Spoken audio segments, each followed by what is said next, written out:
تبارك وتعالى في كلامه المجيد والقرآن الكريم. أعوذ بالله من الشيطان الرجيم. بسم الله الرحمن الرحيم. ومن أعرض عن ذكري فإن له معيشة ضنكا. صدق الله العظيم. محترم بزرگوں، دوستوں، نوجوان ساتھیوں، سچی بات تو یہ ہے کہ ہم لوگ ہمارے شہر میں جس منزل اللہ والوں کی آمد ہوئی ہے ان کو یہاں سننے کے لیے جمع ہوئے ہیں. اور تھوڑا سا آپ کو میں اس لیے بتا دوں کہ آپ کے دل میں شوق اور جذبہ پیدا ہو جائے کہ جو شخصیت ہمارے پاس آ رہی ہے وہ شخصیت اس ملک کے نامور علماء، صلحاء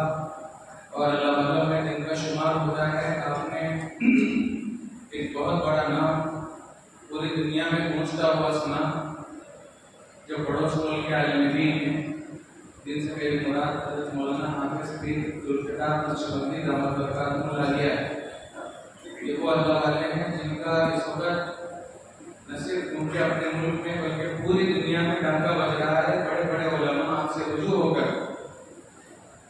اور آپ کی خدمت میں جان میں تلمس طے کر کے اپنے معرفت کے اور سلوک کے منازل طے کر رہے ہیں. اور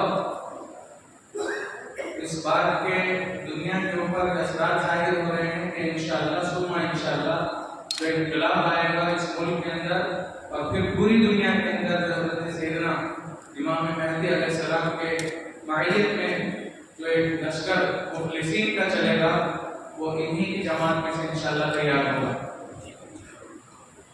ان کے نمائندے، ان کے خلیفہ اور اس ملک میں سب سے پہلے جو خلیفہ ہیں وہ حضرت مولانا حافظ پیر صلاح الدین سیفی صاحب دامت برکاتہ ہیں جو انشاءاللہ بھی ہمارے سامنے تشریف لانے والے ہیں. حضرت گجرات صاحب کا تعلق ہے، ویسے ان کا اصل وطن تو یو پی سے ان کا تعلق ہے، لیکن پچھلے کئی تعلیموں سے وہ گجرات میں رہ رہے ہیں. ترکیسر میں آپ جو ہے شیخ الحدیث کا درس دیتے ہیں دارالفلاح دارالعلوم ترکیسر میں. اور اسی طریقے سے وہاں اپنی خانقاہ بھی ہے جہاں سلوک اور معرفت کے اسباب پڑھائے جاتے ہیں. رد والا وہاں پر آپ سب نے انہیں میرا یقین ہے 2017 میں وہ لاتور آئے تھے. اس کے بعد وہ پہلی بار 2017 کے بعد سے آج پہلی بار آئے ہیں. اور اس سے پہلے بھی اوسا میں اور پچھلے سال نور میں بھی آپ کی آمد ہوئی تھی. تو خیر اپنے شہر اور اس مرکز میں آپ پہلی بار تشریف لا رہے ہیں، لہٰذا وہ انشاءاللہ بھی بہت ہی جلد آپ کے سامنے آ جائیں گے. خاص طور سے وہ حضرات جو وضو خانے کے پاس کھڑے ہوئے ہیں، باہر انتظامات میں کھڑے ہوئے ہیں، حالانکہ اس وقت ضرورت نہیں، اور جو بھی اس مجلس کا حصہ نہیں بنے ہیں ان سے میری درخواست ہے کہ وہ جو ہے اس مجمع کا حصہ بنے. جو ایک لگا کے بیٹھے ہیں وہ بھی تھوڑا سا آگے آ جائیں. آگے آ جائیے. رکیے، آپ کو ہی بولوں آپ.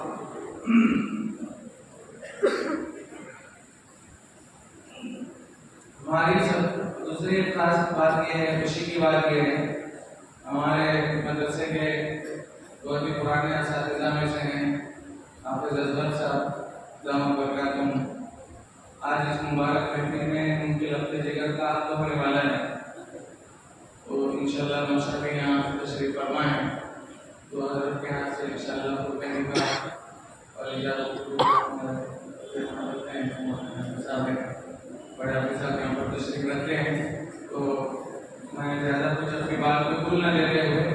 انتظار کی گھڑیاں ختم ہوئی، پہلے مہمان فارغ ہوئے ہیں، بہت ہی جلد ہو کے ہمارے نکل چکے ہیں اپنے مستقل سے، بہت ہی جلد یہاں اپنے پاس پہنچنے والے ہیں. لہٰذا میں اپنی بات کو بھول نہ دیتے ہوئے صرف اتنی بات کہوں گا. کسی نے کہا تھا یک زمانہ صحبت باقو لیا، 65 سالہ طاعتیں لے لیا. اللہ والوں کی مجلس میں ایک لمحے کے لیے بیٹھنا مقبول اور خالص اللہ کے لیے کی جانے والی 100 سالہ عبادت سے زیادہ بہتر اور افضل. لہٰذا یہ ایک ایسی شخصیت ہے جن کے بارے میں کہا جا سکتا ہے کہ اللہ والے تو وہ ہوتے ہیں جن کے چہرے کو دیکھ کے اللہ یاد آتا ہے. اور انشاءاللہ آپ اس کو محسوس کریں کیونکہ ان کے اجتماعی اعمال سے زیادہ ان کے انفرادی اعمال اور معمولات اتنے ہیں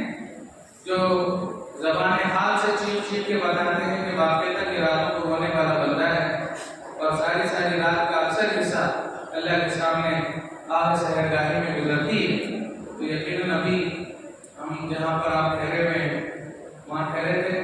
2 سے 5 منٹ کی کچھ بات کی تھی، ایک نقشہ دیوار پر نظر آیا جہاں محمد الصفرا اور مسجد الاقصی کا ملا جلا نقشہ تھا، اس کے اوپر آپ نے 5 ہی منٹ، میں سمجھتا ہوں 5 منٹ بھی نہیں ہوئے، 3 ہی منٹ اس تصویر کو دیکھ کے اس کے بارے میں جو انکشافات آپ نے فرمائے ہیں، کیونکہ گزشتہ سال ہی آپ نے فلسطین کا سفر کیا تھا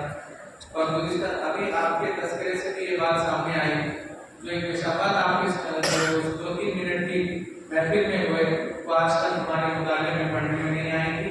تو یہی بات ہے کہ انشاءاللہ وہ بہت جلد ہمارے سامنے تشریف لا رہے ہیں۔ میں سے کتنی درخواست کروں گا کہ ہم اپنی زندگی میں اپنا تعلق کسی اہم اللہ کے ساتھ جوڑ لیں، کیونکہ میں صحیح ہوں یا غلط ہوں اس کا فیصلہ میں خود نہیں کر سکتا، میرا کوئی عمل صحیح ہے یا غلط ہے اس کا فیصلہ میں خود نہیں کر سکتا۔ اس کے لیے واقعہ میرے ذہن میں آ رہا ہے، حضرت شیخ زکریا رحمۃ اللہ علیہ جو شیخ الحدیث تھے مظاہر سہارنپور کے، انہوں نے فضائل اعمال لکھی ہے، ہم سب پڑھتے ہیں اور اس کو نقل کرتے ہیں، تو حضرت نے اپنی آپ بیتی میں ایک واقعہ لکھا ہے، میں آپ کو بتانے کی کوشش کر رہا ہوں کہ صحیح فیصلہ ہے یا غلط فیصلہ، جو بھی کام ہوگا تو ہم خود نہیں کر سکتے۔ تو حضرت شیخ نے اپنا واقعہ یہ لکھا کہ میں ابھی صبح میں پڑھ رہا تھا شعبہ عالمیت میں، اور میرے سامنے شرح تہذیب نام کی کتاب کی علماء جانتے ہیں، منطق کے فن میں وہ کتاب ہے، تو حضرت کہتے ہیں کہ میں چھوٹا سا بچہ تھا، صبح مغربی پڑھ رہا تھا اور اس دوران میں میرے سامنے شرح تہذیب والی کتاب کی عبارت حل کرنا چاہ رہا تھا، عبارت حل نہیں ہو رہی، میں کتاب کی عبارت حل کرنا چاہ رہا تھا، عبارت حل نہیں ہو رہی تھی، تو بہت کوشش کی، حل نہیں ہوئی، مغرب کے بعد کا وقت تھا، کتاب میں نے بند کر دی اور اوابین پڑھنا میں نے شروع کر دی، نماز کی نیت باندھی، نماز پڑھنا انہوں نے شروع کر دی، سامنے ان کے والد مولانا یحییٰ صاحب بیٹھے آپ کو دیکھ رہے تھے، اپنے بچے کو دیکھ رہے تھے، وہ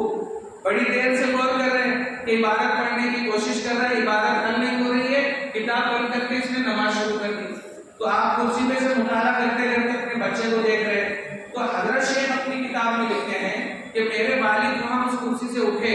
اور آئے اور میرے منہ پہ اتنی زور سے تماشا مارا، اتنی زور سے تماشا مارا، انہوں نے آگے اس کو مثال دی ہے کہ جب تحویل قبلہ کا حکم آیا، 17 مہینے جب میرے نبی نے اس سمت میں بیت الاقصی مسجد الاقصی کی طرف رخ کر کے نماز پڑھائی، بیت المقدس کی طرف، تو نماز کے دوران صحابہ ادھر گر گئے تھے میرے نبی پھرنے کی وجہ سے۔ حضرت شیخ لکھتے ہیں کہ اتنی زور سے تماشا میرے والد نے میرے گال پہ رسید کیا کہ تحویل قبلہ کے وقت صحابہ کے 2 قبلے ہوئے تھے، ادھر سے ادھر ہوئے، مجھے اتنی زور سے تھپڑ لگا کہ میرا چاروں سمت میں قبلہ ہو گیا، اور پھر یہ کہا کمبخت اپنی کمزوری چھپانے کے لیے نماز کا سہارا لیتا ہے، چل عبادت حل کر، کیا کر رہے تھے؟ نماز ہی پڑھ رہے تھے، عبادت